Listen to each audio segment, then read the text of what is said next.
Hello and welcome to week 2 of the Let's Play Summer Blockbuster. This week we are playing Sonic the Hedgehog 2 and gotta go fast.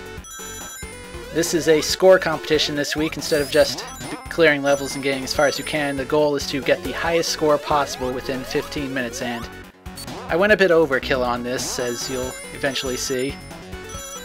This is also my first time doing post-commentary. I could not play this game and talk at the same time. I thought Contra was hard to talk and play at the same time. This was a million times worse, so I'm just like, let me just spend all day, record a good run, and then talk over that. So, I've already cleared Act 1. You get a fairly nice score point bonus if you clear that in under 30 seconds. I don't know if that's possible with many levels coming up, so I don't try eventually to start going for Chaos Emeralds. So, Sonic 2. This is the second Sonic game, obviously. The difference between it and the first one is that it doesn't suck. Truth be told, I have a long history of the Sonic games and don't really like the first one. I thought, instead of talking about every little thing in the game as it happens, I would just sort of talk about my history with the Sonic series in general. So I was, like everyone pretty much, well, I guess anyone my age, had a Nintendo NES growing up, and then there's this new hot system, the Genesis, and then it's got this new hot mascot, Sonic the Hedgehog, and I got a Genesis and I got Sonic, and I didn't think it was very good, to be honest.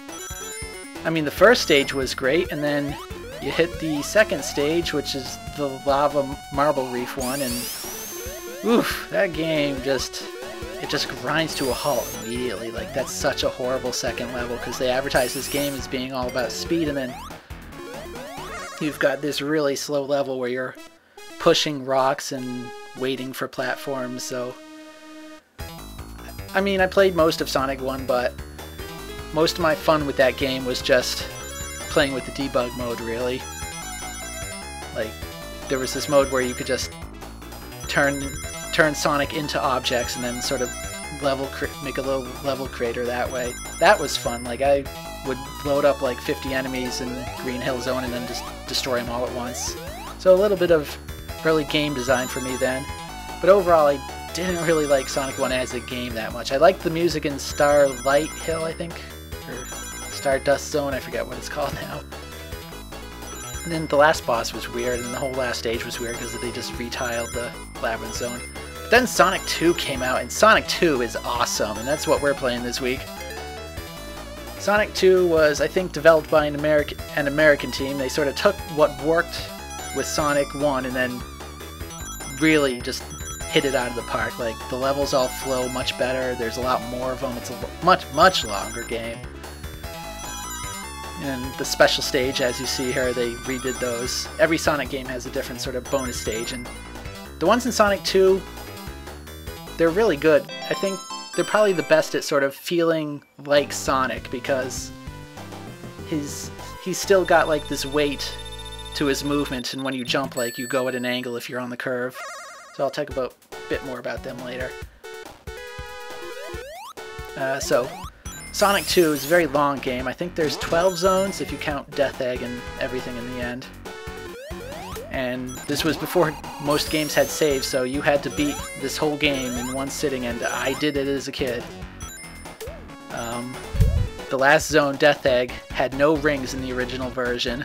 If you got hit once, you had to fight Metal Sonic and final boss Robotnik, which takes like 12 hits all at once. Okay, for this boss, Tails will screw you up, so I let him die and then finish off this boss. Tails gets in my way a lot, and he can be quite a nuisance, and once in a while he'll help me out, but I don't think he does help me very much in this run. So that's it for Chemical Plant Zone. Sorry for sort of jumping into talking about the game itself in the background, but... So after Sonic 2, there was Sonic CD, and I liked that one as a kid. And then I got it on Steam recently and replayed it again, and whoa! That game did not really age very well. The level design is just sort of a mess, like, completely. is just really all over the place. Sonic CD has good ideas, but it doesn't seem to really utilize them. Like, the thing in that one is that you can time travel by going really fast, and the levels are sort of set up to let you explore and backtrack more so that you can build up speed, but it's sort of like there's not really a point to doing all that. So in the game now, get 50 rings, go to another bonus stage. So what Sonic CD did do, though, was introduce the time attack mode, which is nowadays one of the defining features of Sonic, but it didn't actually exist in any of the Genesis games, which is kind of strange. So time attack lets you just replay any stage you want and really drill down and get good at it and get the fastest time, which the thing about Sonic is that it's already sort of has an identity crisis, I think, where like the Genesis games, you play them as platformers, you run to the end and then you beat the stage, and most of the time you're not learning the optimal routes or like where everything is unless you're really into it, because usually you're just trying to beat it. So you beat the stage once, you move on, you play the next one, and then it doesn't really matter if you go fast or don't get hit, which you sort of, I don't know, don't get the full experience, I think, in playing the games almost as they were really intended. So that's what I like about the challenge this week, is that I really had to learn Chemical Plant and Aquatic Ruin to like learn every trick I could and figure out my route. So did pretty much about 3 revisions of my route through the LP this week. I originally was going to go for 2 Chaos Emeralds in the first act, and then there was this one pipe that actually sends you randomly to a location, and I was so frustrated that it kept sending me the wrong way that eventually I was like, well, what if I try to beat this one in just under 30 seconds and get the emeralds later? So that's what I'm doing now in this run. And then the second act was pretty straightforward, just 1 Chaos Emerald there. And then Aquatic Ruin Act 1, I figured out some kind of strange tricks here. So here I'm backtracking a bit to pick up some rings. Basically, I do a loop through this section 3 times to get enough rings to get 3 Chaos Emeralds in this map. Kinda tricky. Hopefully nobody steals my idea, but I'm sure you will. But hopefully I've performed this route that I figured out well enough that if you try to just copy me, you will not actually beat my score. Hopefully. And right there I didn't have quite enough rings, so I have to go back here and get some. But if you touch the right wall there, you can fall down, which happened to me once, and that was very annoying. So now we're on to the next special stage, but a bit more Sonic history. So Sonic CD, not a good game, but, well, not a great game, but it's okay. But it did introduce the time attack mode. Then there was Sonic 3 and the second half of that, Sonic and Knuckles. Those 2 combined are probably my favorite Sonic game. The big thing in that was that Sonic 3 added save games, so you didn't have to play the whole game through at once anymore. Actually, did Sonic CD have saves? I guess that might have, but Sonic CD is not very long either. Sonic 3, for only 6 zones, was pretty big, and then when you added Sonic and Knuckles, it was huge, so that one definitely needed saves, and then you could sort of min-max it to get all the emeralds by replaying certain areas from saves. So I was completely obsessed with Sonic 3 and Knuckles. I had saves for every character, for like every emerald combination, like Sonic with all regular emeralds, Sonic with all Master Emeralds, Sonic and Tails with both emerald sets, Tails with both emerald sets, Knuckles with both emerald sets. I played Sonic 3 and Knuckles so goddamn much, it was ridiculous. And then Sonic went 3D, but that was many years later. There was Sonic Adventure. But another thing about Sonic 3 and Knuckles is that I did have a Saturn. I loved my Saturn, one of my favorite systems of all time, and I had the Sonic collection on that, Sonic Jam I think it was, and I ended up basically doing the whole save game thing with Sonic 3 and Knuckles again, where I did like all 8 emerald variations, so I really played the hell out of that game. And then Sonic Adventure came along, and that was okay, not the best, but they did finally bring back time attack mode in that one, and then they also brought in Tails and Knuckles and Big the Cat and everybody's favorite characters. So that's when Sonic started to get the real reputation for the friends ruining everything. So now back to the game. I am backtracking again to get more rings to charge up the next goalpost to get the next emerald. So then Sonic Adventure 2 was really when I started to care less about the series. Like, that game rubbed me the wrong way almost immediately. Because the one thing I did like about Sonic Adventure was the characters and the story. I liked that part, I'll admit it. Story was, I mean, it was melodramatic, but I liked how everything sort of all tied together, like all 6 storylines were happening at the same time. And then I got Sonic Adventure 2, and the first cutscene, like, the music was way too loud, it was drowning out the voices, they didn't set up anything properly, and I'm like, oh my god, this game feels like a mess from the first cutscene. It got better, but there was some good stuff in Sonic Adventure 2, but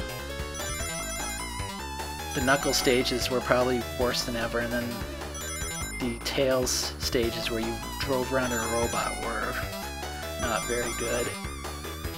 Then the last game I played for a long time was Sonic Heroes, where that was when they started like, we're gonna bring Sonic back to his roots, so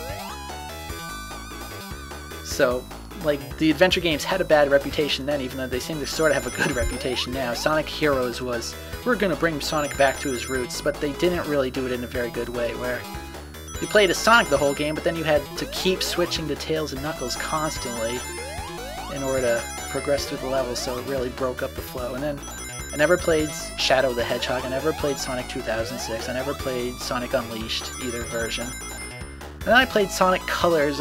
Actually, I'm skipping one. There was Sonic and the Secret Rings on the Wii, which most people sort of ignore it because it was on the Wii, but that one was alright if you get past the really bizarre controls, so that sort of reintroduced me to Sonic, but I did skip Sonic in the Black Knight because that game got horrible reviews. I don't even know what that game really is, other than no one likes it.